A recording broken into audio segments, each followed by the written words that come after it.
Capítulo 4. Sr. Milton parou na frente da televisão. Estava irritado. Não era sempre que podia estar em casa às sextas-feiras para assistir aos programas da noite. Só o que queria era ficar em paz e aproveitar seu momento de lazer e descanso. Era o tipo de hora em que não tolerava problemas. Mas o burburinho da conversa entre mãe e filha na cozinha o havia compelido a largar o jornal que estava lendo e ir pegar um suco, a fim de dar sua opinião.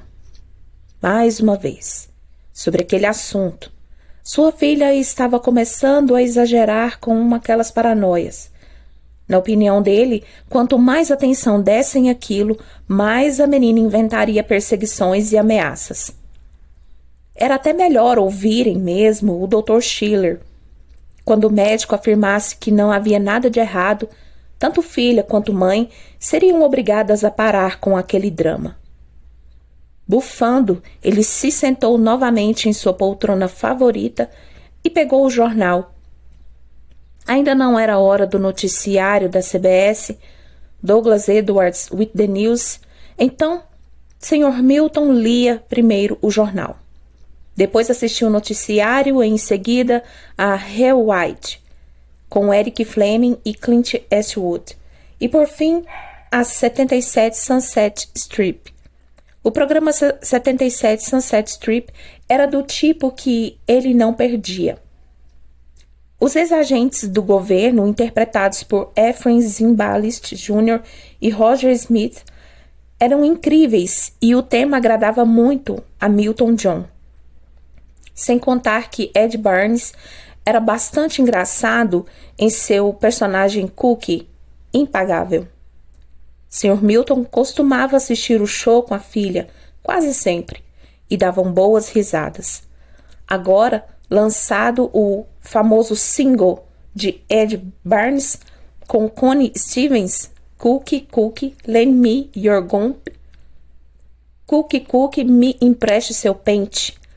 Vitória não parava de cantá-lo bem alto, imitando o personagem, toda vez em que ligavam a televisão para ver o programa. Naquela noite, ele assistira sozinho.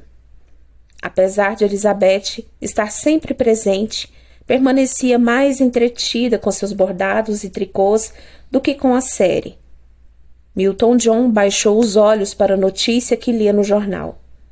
A leitura vespertina do jornal, seguida pelos programas de televisão, eram praticamente um ritual antigo, que tinha para o pai de Vitória a mesma importância da missa para o vigário. Sr. Milton se via realmente indignado quando era interrompido ou incomodado naquele período, fosse pelo que fosse. Pelas manhãs nunca tinha tempo para nada além do trabalho, e quando não estava viajando ao fim do dia, precisava de algo que o ajudasse a escapar dos assuntos de mulher, com os quais era abalroado todos os dias, ao chegar. Por isso a leitura do jornal antes do jantar era tão importante, bem como o noticiário. Alguma coisa intelectual para preencher a mente. Depois, se era dia de assistir os outros programas, como às sextas-feiras, a família levava os pratos de comida para a sala e era uma festa para a Vitória. Sr. Milton chacoalhou o jornal com força e só então se deu conta plenamente de onde vinha a maior parte de sua irritação. Tinha bem mais a ver com a leitura do que apenas com a filha. O título da reportagem já lhe chamara atenção, negativamente, por fazer referência a 8 anos de entrada do caso Brown contra o Conselho de Educação. 1º de outubro de 1951, em grau de apelação na Suprema Corte, o assunto era introduzido com um blá blá blá sobre a década de 1950, que brevemente se encerraria, na qual tantos labutaram e viram grandes vitórias em relação aos direitos civis dos negros. Havia um resumo, como se os leitores fossem ignorantes, sobre como Oliver Brown procurou reparação legal quando foi negada a admissão à sua filha de 7 anos em uma escola primária reservada a brancos, em Topeka, Kansas. Rejeitada, a menina viu-se obrigada a viajar de ônibus e frequentar uma escola distante para afro-americanos, mesmo morando perto da anterior. A segregação racial nas escolas públicas era a norma em grande parte dos Estados Unidos, com força de lei em 24 estados. Ao caso, Brown juntara-se outros pleitos semelhantes, e era aí que começava o problema. Claro que havia brancos envolvidos na questão. Tinha sido McKinley Burnett, presidente local da Associação Nacional para o Progresso de Pessoas de Cor, o responsável por recrutar Brown e outros pais, estimulando a abertura do processo. O caso começou no Tribunal Federal do Kansas e acabou na Suprema Corte dos Estados Unidos, que pouco mais de 2 anos e meio depois, em uma decisão histórica e unânime, deu vitória a Brown e declarou a segregação racial inconstitucional nas escolas públicas. O presidente da corte, Earl Warren, concluiu que, no terreno da educação, não cabe a doutrina de separados mas iguais. As instalações educacionais separadas são inerentemente desiguais. Assim, os demandantes foram protegidos pela 14ª emenda. Segundo a reportagem, essa foi considerada uma das mais importantes decisões tomadas pela Suprema Corte, contrapondo-se exatamente ao caso Plessy versus Ferguson, de 58 anos antes. O Sr. Plessy, em 1896, tivera a ousadia de se sentar em uma cadeira destinada a passageiros brancos em um trem, apesar de haver comprado sua passagem na primeira classe. Por apenas um voto, a Suprema Corte decidiu-se contra Plessy, alegando que acomodações separadas, mas iguais, para negros estaria compatível com o princípio da igualdade, segundo a reportagem do jornal.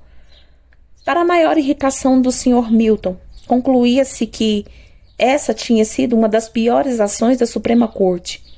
Fora a partir daí que se desenvolvera a famigerada doutrina Equal but Separate, a chancela da política de segregação racial. E o artigo continuava, só piorando no entender do Sr. Milton. Logo ficou claro que não se tratava apenas do caso Brown ou de Plessy, mas era sim um pano de fundo para mais uma apologia ao proeminente Dr. Martin Luther King Jr. Como líder do movimento negro dos direitos civis ao longo da década, o motivo do atual alarido decorria da viagem de Luther King à Índia, realizada havia poucos meses, junto com a esposa Coretta e o amigo Lawrence Reddick. E como se não bastasse a viagem, estava sendo lançada a biografia de Luther King, escrita por Reddick, Crusader Without Violence. Havia várias referências aos feitos e às doutrinas do líder negro, que empunhava a Bíblia em uma mão e na outra as técnicas estratégicas de Gandhi.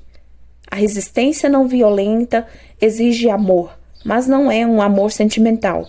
É um amor muito severo e se organiza em ação coletiva para corrigir um erro, assumindo-se o sofrimento.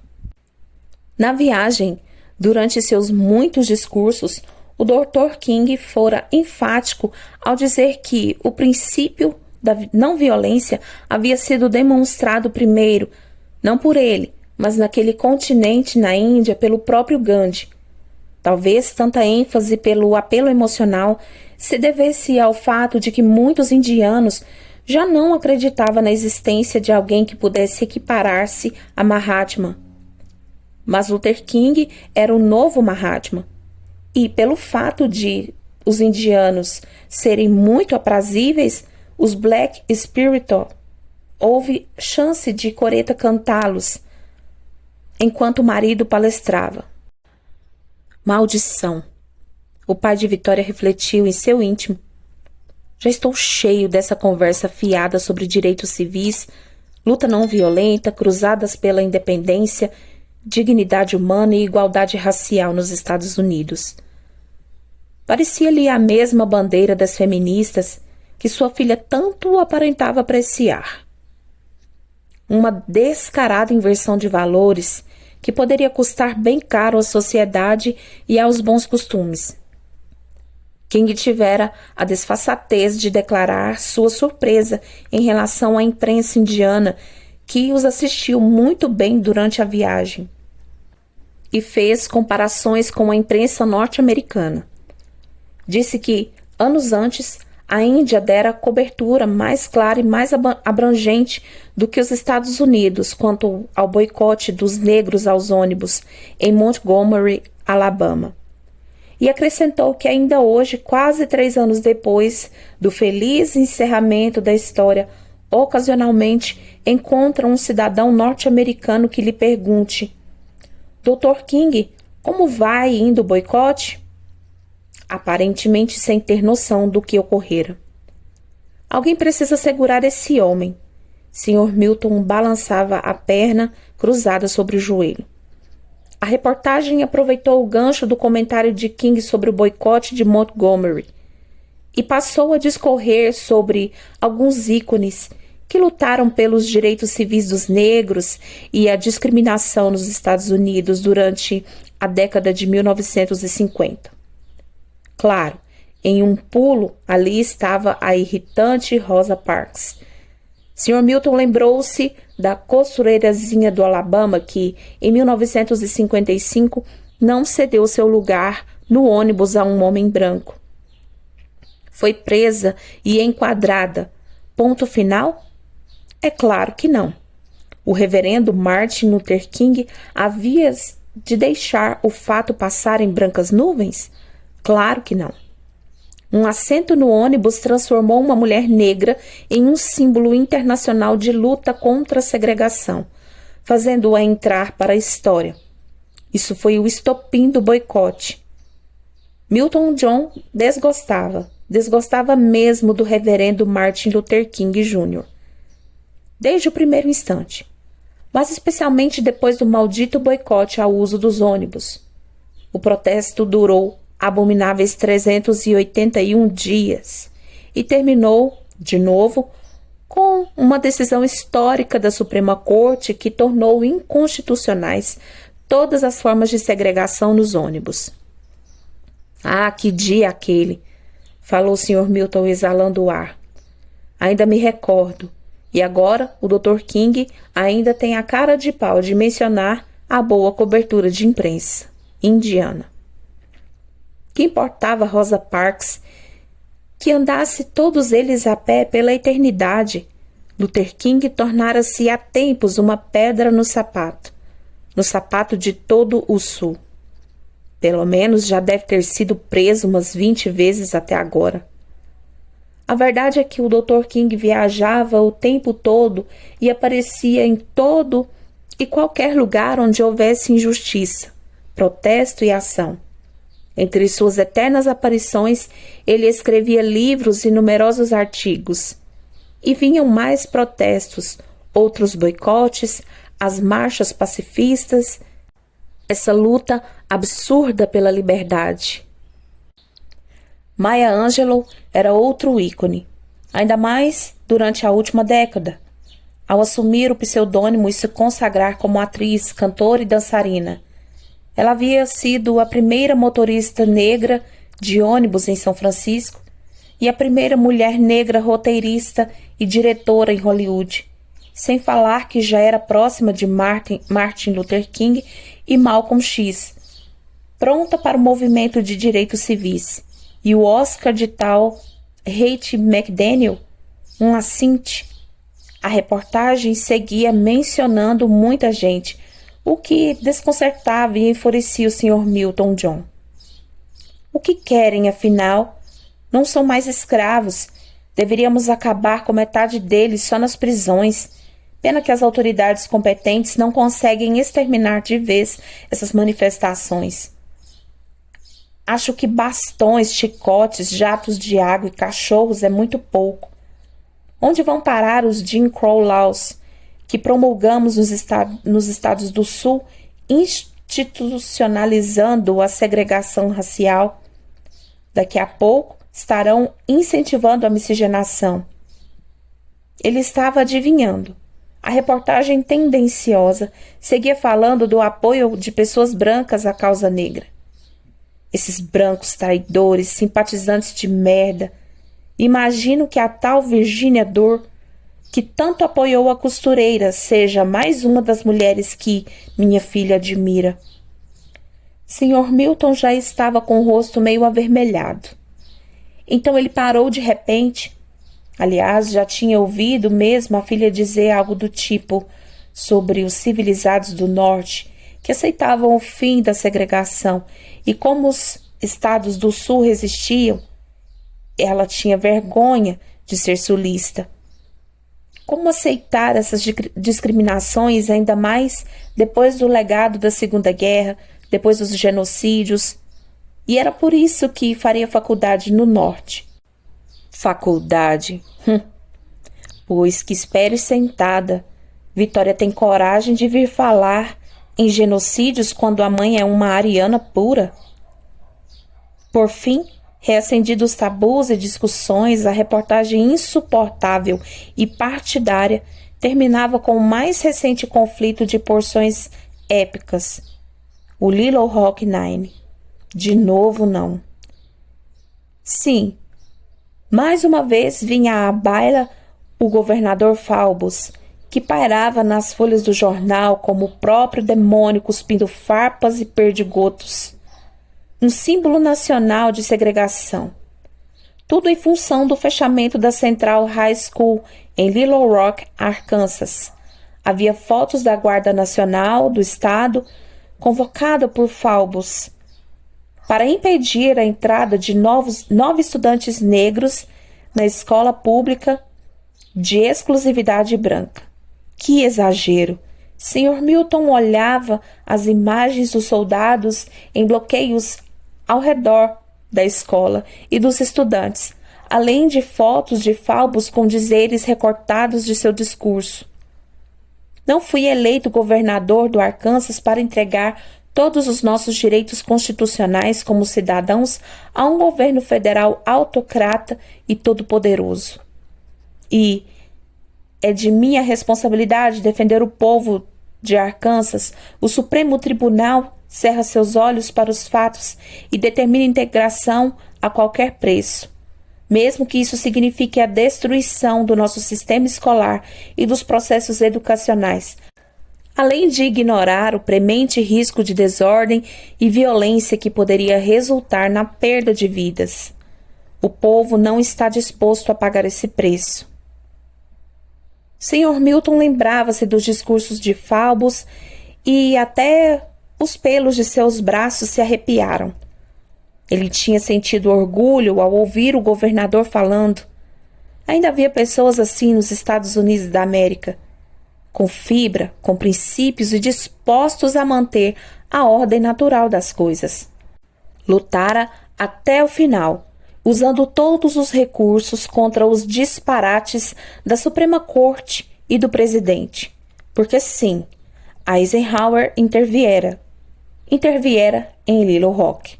Havia fotos do presidente ao lado das fotos de Faubus, e quando dera a acalorada entrevista ao ser questionado sobre o envio de tropas federais ao estado sulista, 1.000 soldados da 101 Airborne, os famosos Scream Eagles, isso sim era o cúmulo da fanfarronada. A legenda de Eisenhower: enviei as tropas ao Arkansas para fazer valer as decisões da Suprema Corte sobre a integração racial nas escolas públicas, tomando ação para defender o Estado de Direito e evitar a regra da multidão e a anarquia. Na verdade, o presidente Eisenhower convocara os Eagles aos berros, segundo se noticiara na época. Tal o teor da situação. Quase uma luta do bem contra o mal. E pensar que a 101 Airborne saiu, ironicamente, daqui, do Kentucky, da base em Fort Campbell. Sr. Milton relembrou o fato inconformado e chacoalhou a cabeça. Pois veja onde chegou o Little Rock Nine. 9 alunos negros, o suficiente para mover a Casa Branca. Realmente os tempos não são bons. Se essa gente não for coibida, vai acabar com o país. Toda hora tem alguma confusão causada por esses negros. De que adianta a Suprema Corte continuar aprovando algo que vai desestabilizar completamente o Sul? Ele não entendia a motivação de reportagens como aquela. Ah, os bons e áureos tempos da clã. Não pensava 2 vezes para promover ataques e linchamentos. Faziam o que tinham de ser feito. A separação de raças é fundamental para o sucesso da América. O racismo se mostra como o novo darwinismo social. Usem eles da não violência, mas a seleção natural é violenta. É a lei da selva, vence o mais forte. Ele recostou-se na poltrona, tentando acalmar-se para assistir ao noticiário que começava. Como podemos permitir que eles planejem, liderem e se organizem contra nós, brancos? Porque os malditos Colored querem usar as mesmas instalações que nós, os mesmos serviços, os mesmos empregos, as mesmas escolas, os mesmos parques e clubes, os mesmos bairros e as mesmas malditas lanchonetes dos nossos filhos? Se a lei federal não colabora, temos de manter os limites com nossas próprias mãos. Sou totalmente a favor dos grupos de supremacia racial. Eu mesmo faria parte de um deles com prazer e seria capaz de qualquer coisa. O pai de Vitória notou que estava se empolgando, falando mais alto do que deveria. Então se calou de imediato.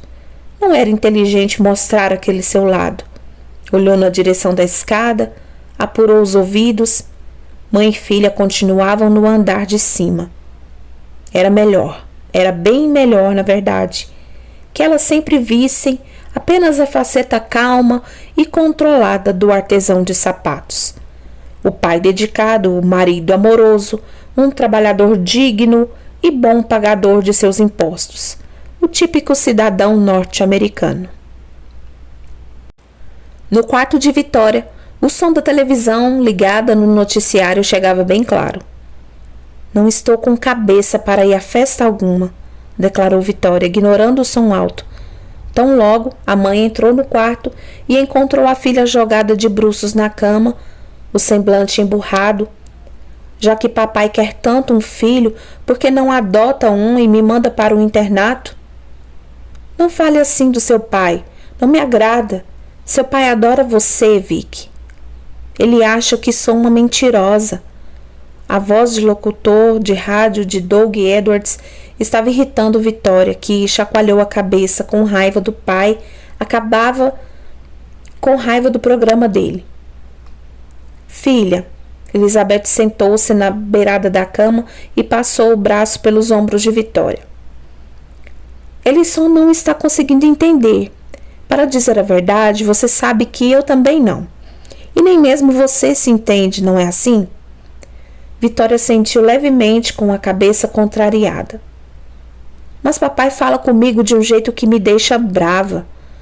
É só o jeito do seu pai, não ligue para isso. Entretanto, além dessas sensações estranhas dos pesadelos, vejo você mais irritada e ansiosa também, mais tristinha. Não é uma crítica, Vicky, só constatação. Vou marcar uma consulta, ok? Fab, ela resmungou. Ótimo, fabuloso. Elizabeth tentou suavizar o clima e animar a garota para o programa da noite. Tome seu banho. Depois te ajudo com a maquiagem e os cabelos, quer? Não quero ir à festa.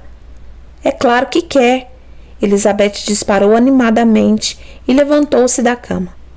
Falou nisso por semanas, comprou um vestido incrível. Deixe de bobagem, vamos lá, vá para o banho. Mãe. Além do mais, Caroline já combinou que passa aqui lá pelas 7h30 da noite. Ela vai levar você. Amy Page. E seu pai busca às 3. Caroline, a vizinha desde sempre, era mãe de Amy. Paige morava 3 quadras abaixo. Independentemente da notícia, lá embaixo, Vitória ouvia trechos espaçados entre a voz da mãe, mas o célere discurso do âncora continuava soando. Mas que televisão chata! Exclamou Vitória com um tipo de raiva que não lhe era peculiar, batendo com as mãos na cama. Elizabeth não ligou para o chilique e entrou no banheiro de Vitória ligando o chuveiro. Sequer esperou resposta. Ficar em casa moada não ia ajudar a filha em nada. Era melhor que se saísse e se divertisse. Vitória enfiou a cabeça embaixo do travesseiro. Pelo menos o noticiário durava só 15 minutos. Douglas Edwards falou alguma coisa sobre melhorias na trilha do Ho Chi Minh, no Vietnã. Mas o que atiçou os ouvidos da garota foi algo sobre as forças especiais do Exército dos Estados Unidos que estavam dando início, naquele outono, ao treinamento de soldados do Laos em técnicas de guerra não convencionais. Era isso mesmo? Uma intervenção militar no Laos? Vitória tirou o travesseiro do rosto e sentou-se. Fora invadida por uma sensação súbita de mal-estar. Aquilo não podia ser coisa boa, mesmo que a ação viesse com um rótulo de oferecer treinamento. Treinamento para quê? Claro que era para acabar com o Vietnã do Norte e jogar isso na cara dos russos. Um arrepio no corpo. E se o governo dos Estados Unidos inventasse realmente de mandar tropas para lá? E se começassem a recrutar soldados e caíssem de cabeça naquela guerra? O mal-estar deu lugar a uma raiva crescente, uma raiva até desproporcional. Vitória tinha consciência disso, mas não sabia por qual motivo. Como o ser humano é terrível, como é mau, inconsequente e egoísta. Elizabeth saiu do banheiro enxugando as mãos na toalha bordada. Dirigiu-se para a janela, ajeitando as cortinas e afofando almofadas na poltrona. E o Jared? A mãe perguntou, querendo mudar de assunto. Sei lá, Vitória deu de ombros. Como assim? Vocês não se viram durante todo o verão? O rosto de Elizabeth demonstrava surpresa. Aconteceu alguma coisa? Não aconteceu nada. A imagem do jovem de 18 anos sendo recrutado para o Vietnã, transformado em um fuzileiro ou algo do tipo, e dando adeus a ela e a família dentro de um uniforme militar. Vitória fechou os olhos rapidamente e se esforçou para tirar a ideia da cabeça. É que eu estou meio cansada de paquerinhas, mãe. Paquerinhas? Elizabeth surpreendeu-se mais. Não me pareceu que Jared fosse só um paquerinha. Melanie disse que ele vai estar lá na festa, de modo que vamos acabar nos vendo hoje. O rosto da garota estava tão sem entusiasmo que Elizabeth sentiu o coração apertar. O que estava acontecendo com sua filhinha? Fora sempre tão alegre e divertida. Por que aquele abatimento todo? E, mãe, Vitória acabou interpretando mal a expressão no rosto de Elizabeth. Não precisa ficar tão preocupada. Estou bem. Mas se você estava esperando o noivado para agora, antes que Jared vá para Yale, esqueça. Não sou como a Melanie. A amiga fora pedida em casamento no início do verão. Um partidão, recém-formado, advogado em Harvard e já convidado a ingressar em uma companhia importante em Washington, D.C. Eles se casariam no verão seguinte. E nem bem o anel estava no dedo de Melanie e os preparativos para o evento começaram imediatamente a todo vapor. O noivo de Melanie já é mais velho. Jared vai querer se divertir na faculdade e aproveitar, acrescentou Vitória. Que garoto ia gostar de entrar na faculdade já amarrado com uma menina da cidadezinha natal? Um garoto que sabe o que quer. Elizabeth atravessou o quarto, pois tinha que voltar ao andar de baixo para servir o ensopado. Sempre gostei muito do Jared e sempre notei o quanto é apaixonado por você, sem falar que vem de uma família ótima. Vocês já foram namorados. É, e já terminamos antes também, 2 vezes. Mas dessa vez parecia que vocês estavam se entendendo. Estiveram juntos o verão todo. Estávamos esperando que ele lhe fizesse a proposta agora, sim. Ou acha que seu pai iria permitir tanto vai e vem de um rapaz em casa, saindo com a filha dele, se não imaginasse que... Jared veio falar com papai? Vitória interrompeu espantada. Veio sim, logo que as férias começaram. Pediu para vê-lo durante o verão e tinha boas intenções com você. Deixou claro logo de cara. Ele não lhe contou nada? Vitória negou, mas um sorriso surgiu em seus lábios. Acho que ele ficou com medo de que, se contasse, eu iria fugir dele logo na primeira semana do verão.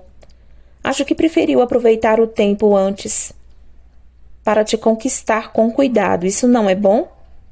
Não merece atenção da sua parte?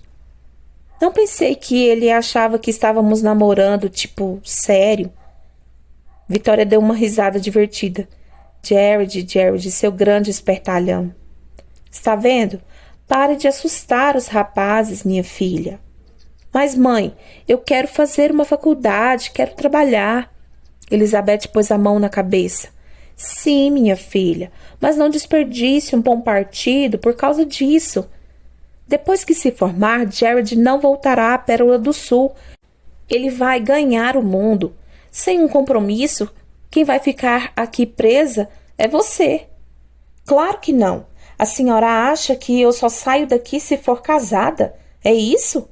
De jeito nenhum. Não preciso de marido para realizar meus sonhos. Quero ir para Nova York, quero estudar, me sustentar, quero morar sozinha por um tempo. Não faz parte de meus planos me casar tão cedo. Bom, se você não sente por Jared o mesmo que ele sente por você, é melhor esperar mesmo. Também não desejo que você case à força. Vitória não respondeu. Agora vá logo tomar seu banho. Caroline disse que não se atrasaria. A mãe saiu do quarto ainda mais preocupada. Até pouco tempo, Vitória só falava em Jared para cá, Jared para lá, e tinha ficado encantada com o noivado de Melanie. Claro, a ideia de fazer uma faculdade no norte sempre esteve presente no coração da menina, mas não parecia ser uma prioridade máxima. Ela curtia as fofocas, as revistas, os filmes, os passeios, como a menina travessa e comunicativa que era. Não que a filha quisesse um noivado no momento. Não, Elizabeth sabia disso. Mas como Jared viera ter aquela conversa com o Sr. Milton no início do verão, as expectativas também aumentaram. Se o rapaz não propuser um noivado, é porque Vitória deixou claro, de um jeito ou de outro, que não o queria. Por um lado, a mãe entendia. A garota tinha expectativas próprias da idade, ainda que um pouco avançadinhas. E misturar faculdade com casa para cuidar, e marido e filhos... Contanto que Vitória não espere demais, Elizabeth pensou. Mas sabia que não era uma decisão fácil. O eterno dilema das mulheres, a carreira ou o casamento e os filhos. Ela mesma não pudera seguir com os estudos. O pai era totalmente contra a ideia de filhas ilustradas. Arrumara bem rápido um noivo, tanto para ela quanto para as irmãs. Mas Elizabeth, casada aos 16 anos, em 1939, mal convivera com o marido escolhido. Ainda viviam na Alemanha, em 1940.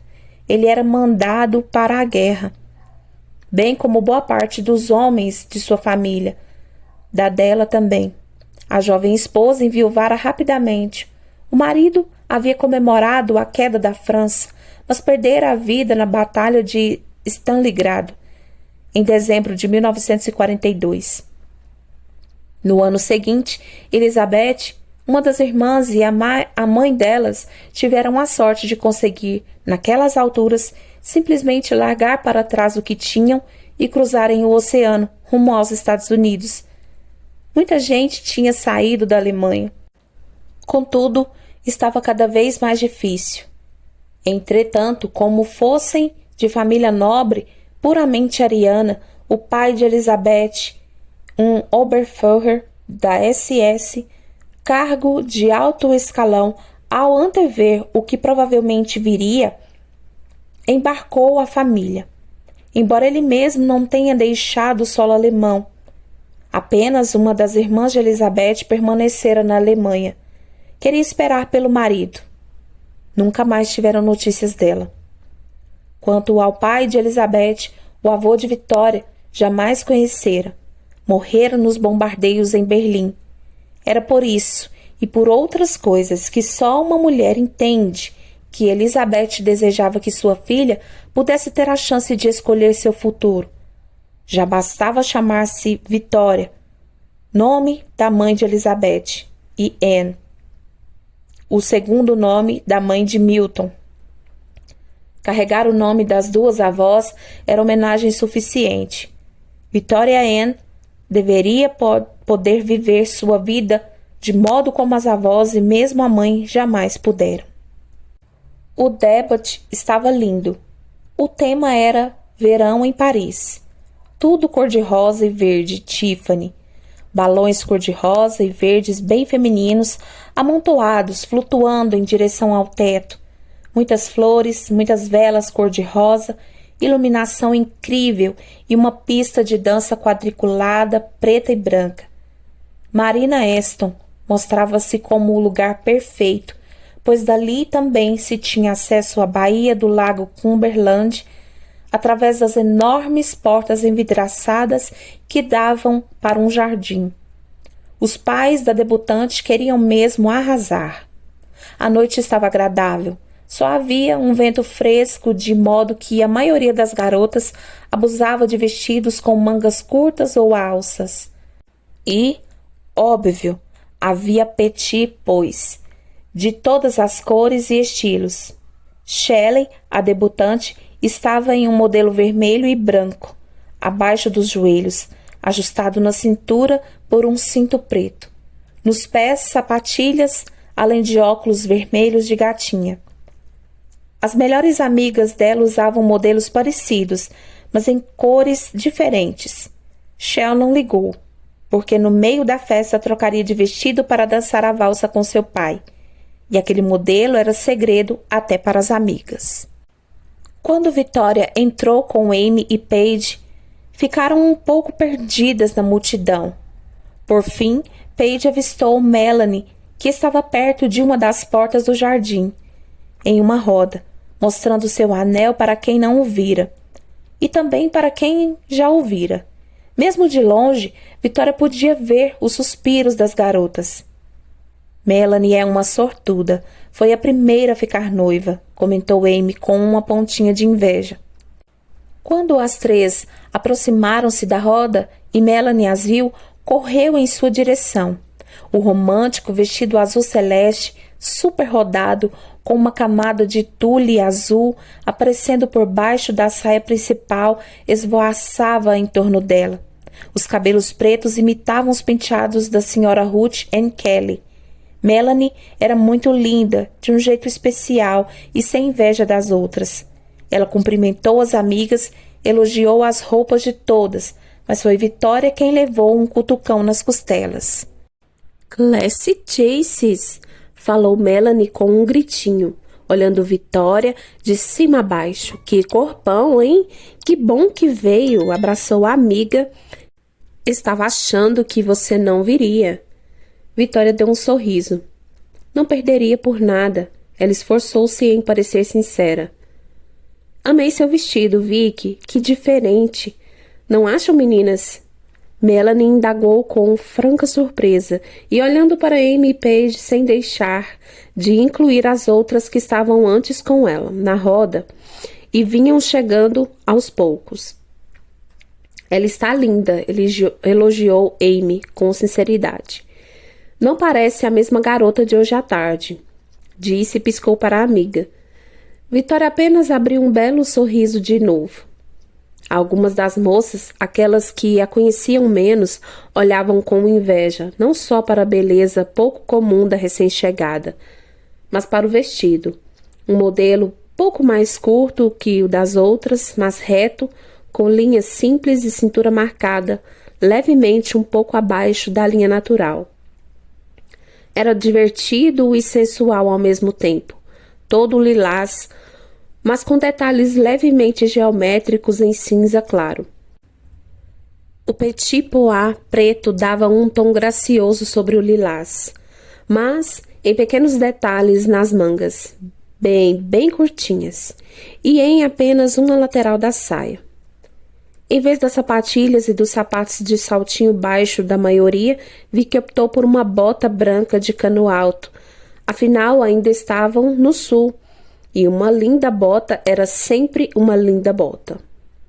Usava batom rosado, leve e olhos mais marcados, que lhe davam um ar meio dark, o que chocou as meninas, no bom sentido, pois o cinza claro dos olhos de Vitória parecia saltar diante delas. Porém, foi o penteado que causou mais furor. Os cabelos dourados estavam meio presos, meio soltos, em uma trança lateral longa e elegante, que vinha desde a raiz frontal dos cabelos. Vitória já tinha pensado em fazer uma trança havia dias. Mas, ao se arrumar naquela noite, ao sentar-se diante da cômoda e olhar-se ao espelho, decidiu de vez. Por que não aproveitar? Entre as suas amigas, somente ela tinha fios longos suficiente para um penteado como aquele. A moda ditava que o comprimento das madeixas femininas deveria ser na altura do queixo ou dos ombros, mas Vitória não dava bola para a moda. Não desse jeito idiota, para ficar como uma cópia desinteressante de outras dúzias de garotas. Faria algo bem mais surpreendente. Além do mais, Vitória lembrou, Cleópatra usava tranças muito elaboradas de vez em quando, presas em nós decorativos ou enfeitadas com rosas naturais, e costumava borrifar pó de ouro nas tranças e até nas sobrancelhas. Bem, eu não vou usar rosas nem ouro, mas vou usar trança. Ela havia mesmo treinado fazê-las, várias vezes do modo como se lembrava no sonho. É claro que não iria ao debate com uma trancinha de cada lado, como uma pobre garota em plena conquista do meio-oeste, em uma carroça puxada por mulas. Um velho colar de pérolas falsas que arrebentara, mas cujas contas ainda estavam por ali, na cômoda, serviu para enfeitar o penteado, apenas uma ou outra pérola presa delicadamente por linhas de costura finíssimas, que ela entremeou aos feixes de cabelo, tornando-a visíveis. Nessas horas percebia como valia a pena o trabalhão de manter cabelos lindos e enormes, só para ver as outras babando. Vire-se, pedia Amy, admirando as pérolas. Fábio, Vic, nada de rabos de cavalo ou de se afogar em hairspray ou tintas de cabelo. Vitória já não aguentava ver garotas assim. Claro que não iria dizer nada, e olhando em torno viu pelo menos meia dúzia de vestidos idênticos a alguns que ela mesma tinha e que nem queria usar mais. Que lilás sexy esse seu, meu Deus! Exclamou Melanie. Depois, puxando-a pela mão, falou ao ouvido da amiga, em parte pela altura da música, em parte pela profusão de ouvidos atentos aos seus cochichos. Jared perguntou por você. Preciso ao menos cumprimentar a Shell. Depois, exclamou Melanie. E a primeira noiva da sua turma de amigas praticamente arrastou Vitória até o outro lado do salão, para mais perto de onde um grupo grande de rapazes estava reunido, avaliando as moças ao redor. Como que abalroados por uma onda gigante de moda rock and roll imperava entre eles. Boa parte imitava James Dean, que apesar do fim trágico e precoce continuava um ícone. E a outra parte imitava Marlon Brando, o que significava que estavam todos iguais. Camiseta branca, jeans justos e jaquetas de couro estilo aviador. A porção restante era totalmente Elvis, com camisa de gola aberta no peito, um blazer jogado por cima, além de muita brilhantina nos cabelos. Dava para notar que estes esperavam incontidamente que a banda tocasse o melhor da festa, as músicas de Presley. Já havia quem cantarolasse ou imitasse o jeito do artista dançar. Rock and roll, sim, mas com batidas de country e rhythm and blues. Afinal, Elvis era do sul. A banda vinda de Nashville estava arrasando. Trazer aqueles caras deveria ter custado uma fortuna. Como quem não quer nada, Melanie aproximou-se da mesa principal, toda enfeitada com o tema e as cores da festa, iluminada em um lindíssimo tom verde azulado, como que para mostrar alguma coisa para Vitória. O noivo dela, Paul, já esperava pela aparição e aproximou-se para cumprimentar as duas. Jared estava com ele. Logo em seguida, Paul enlaçou a cintura de sua noiva e a puxou para a pista de dança. Tinham começado a tocar Elvis. Justiça seja feita, aqueles dois arrasavam. A animação de Melanie e seu noivo maravilhoso fez com que os garotos e as garotas mais jovens formassem seus pares em vez de só ficarem se olhando à distância. A festa estava começando para valer e prometia render o que falar por dias.